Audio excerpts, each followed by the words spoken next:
Alas. Hello. Hi guys, we're back. I'm sorry, I fumbled on the console.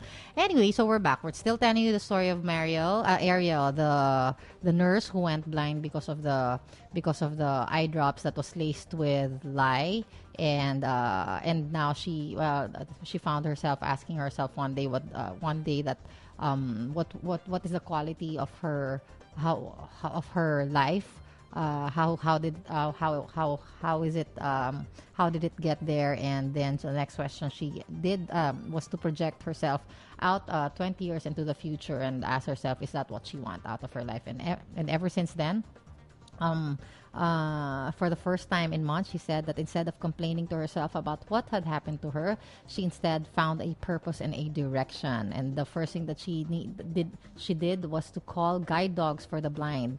And that step, she felt that her heart was beating faster, and she didn't know where the phone was. She didn't know whether she could dial the she would be able to dial the number so that she could get the information. And she sat up in bed and eagerly began running her hands over the nightstand looking for the phone.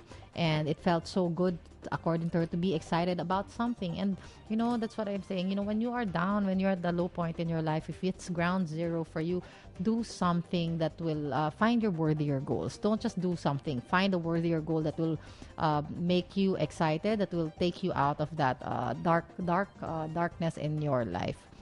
So she was fumbling, but she was determined, and then she was able to call dogs for the blind. And the thing that they told her was that she needed to master basic living skills before she could get a dog. So that was another challenge for her, and also another goal. And she made the arrangements to attend the training program for that purpose. And just by taking that step, she finally began to feel alive. And over the next 6 months, she went through the program. Sometimes she just wanted to give up. It was always easier for her to just lie around and just feel sorry for herself. But soon she started to experience that after taking the plunge and doing something different, she began, though it was scary because she was going out of her comfort zone, that she actually felt exhilarated. There were like little bubbles of hope that began to well up inside of her, and the bubbles emerged into buoyant balloon of joy inside her chest for the first time in her life. And now now after the training program, suddenly everything felt fluid. She was herself again. She was at ease, and she was confident, and she was competent. And over time, she also got to her dog's name is Webster, actually, because of having Webster. It allowed her to enter the working world, and she got a job in the same hospital where she had worked as a nurse, first developing X-rays in a dark room, and then as a medical transcriber. Now she could function more independently. She also began volunteering for guide dogs for the blind, giving talks and leading tours of the guide dogs campus near her home. And eventually she was working full time for that institution, for that organization. She loves her new job, and she loves being part of the transformation process for others. It was a wonderful feeling for her. And she remembered one man who was there, who came with his sighted wife for a tour guide of the guide dogs campus. And this visit was probably his wife's idea, because he just sat there, according to her, very quiet on the tour, almost very withdrawn. And I think, when we are when we are getting out of our comfort zone, this is usually our demeanor. We are withdrawn, we are resistant, we don't like to participate, we are sometimes doubtful.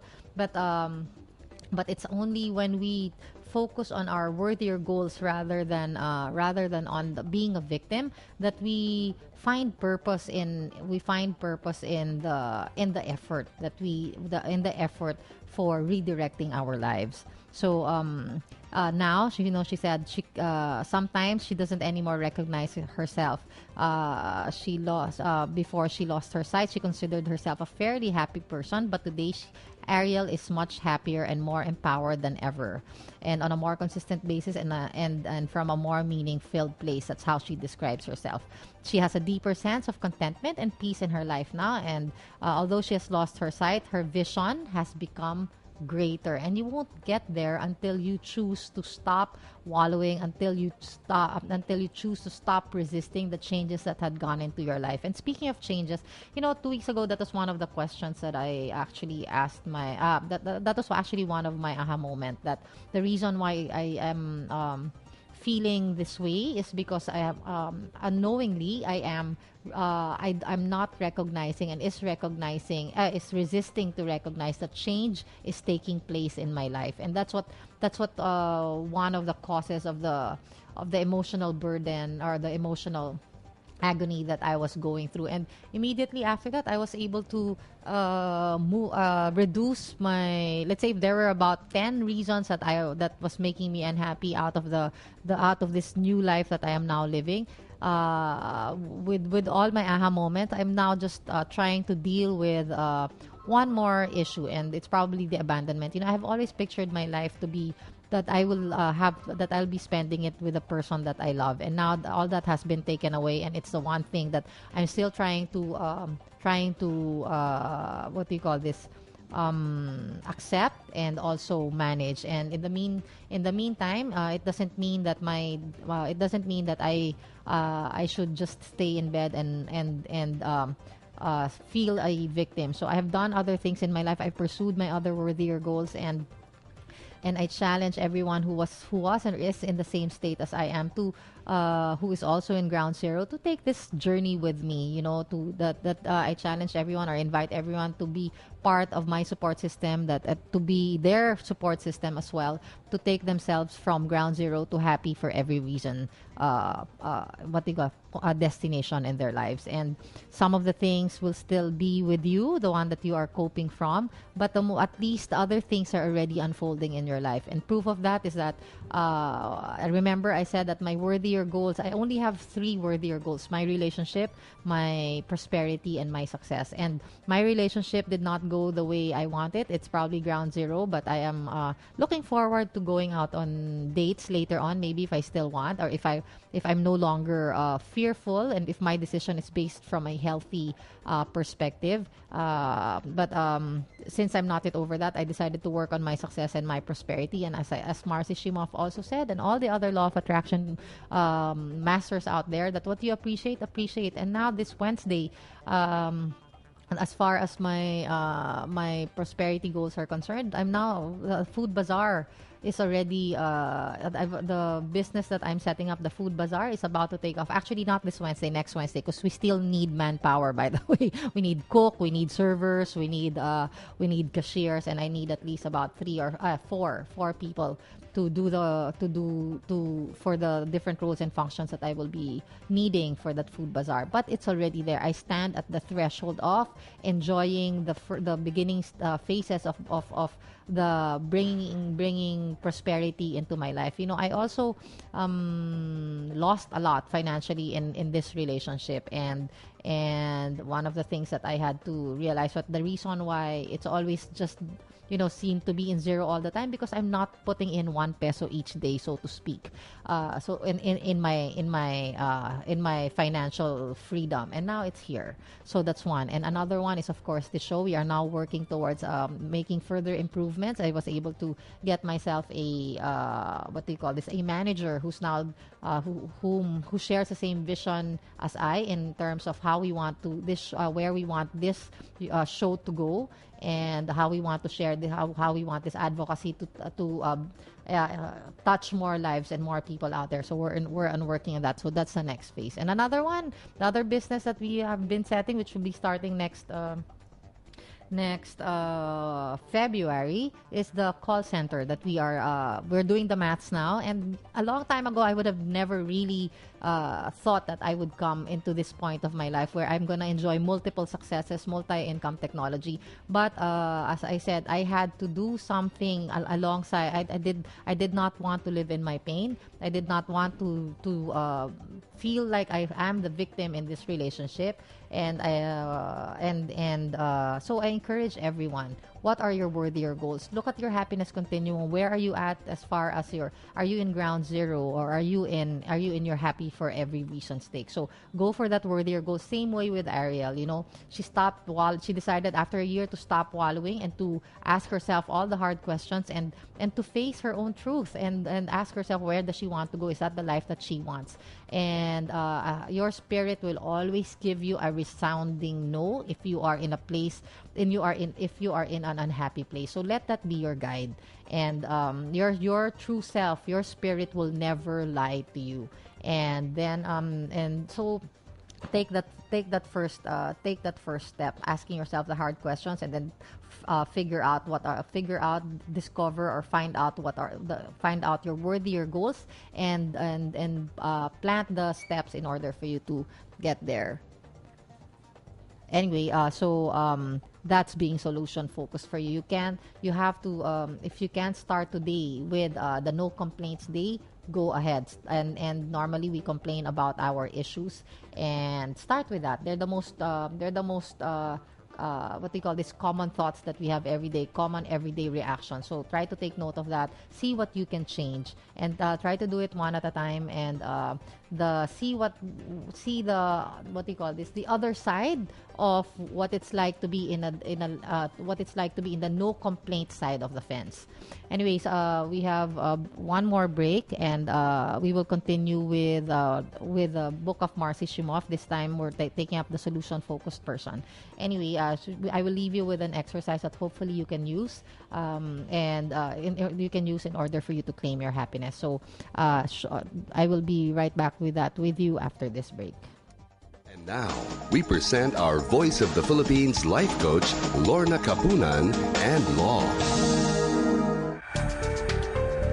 Hello, this is Lorna Patao Kapunan of Kapunan, Garcia, and Castillo Law Offices, answering legal questions most commonly asked. Our question for today is as follows. Kathy, while single, purchases a house and lot in 1990 and borrows money in 1992 to have the house repaired. In 1995, Kathy gets married while the debt is still being paid.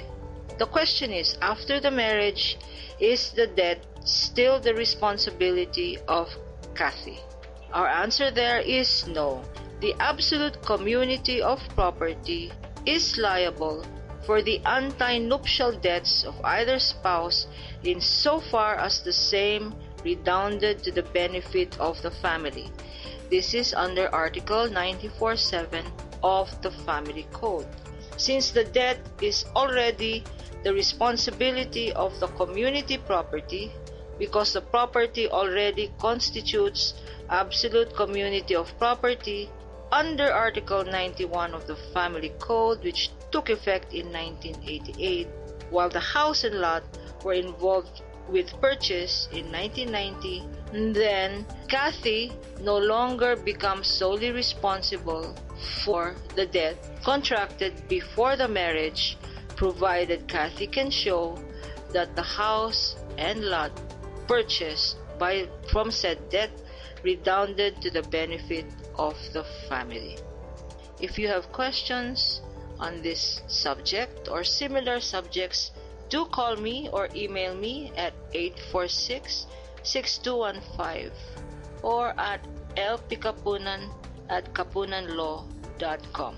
Goodbye for now. This is Lorna Pataho Kapunan saying, know your legal rights.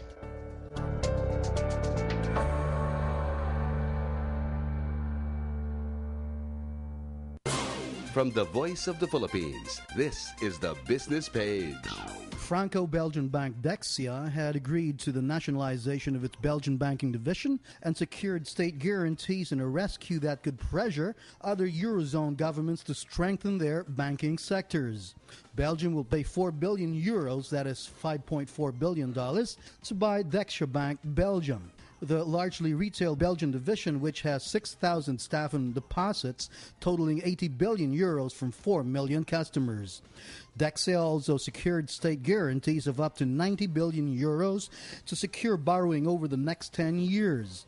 Belgium would provide 60.5% of these guarantees, France 36.5%, and Luxembourg 3%.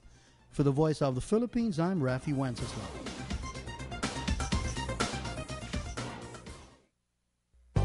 We now return to your infinite possibilities on DZRJ 810 AM, the Voice of the Philippines.